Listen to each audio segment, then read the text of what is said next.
ఇక నౌకర్లు ఉన్నామంటే అత్తున్నాం పోతున్నామని కాకుండా అవసరం వచ్చినప్పుడు మన పనితనాన్ని కూడా చూపించుకోవాలి కదా. ఇక గట్లని బీహార్లోని వాల్మీకి నగర్ పనియవ స్టేషన్ల మధ్య బ్రిడ్జ్ పై రైలు వెళ్తుండగా ఇంజన్ నుంచి ఎయిర్ ప్రెషర్ లీక్ అయింది.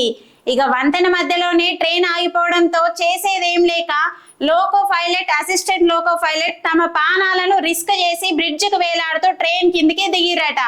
ఇక రిపేర్ చేసి సురక్షితంగా రైలు ముందుకు తీసుకుపోయేటట్టులా ఇక గాల సాహసానికి గుర్తుగా అధికారులు చెరో 10,000 చొప్పున రివార్డు అందించిరట. ఇక ఈ వీడియో చూసిన వాళ్ళంతా గల్లకు 10,000 ఎంత ఇచ్చినా తక్కువే అనుకుంటే కామెంట్లు చేసిరట.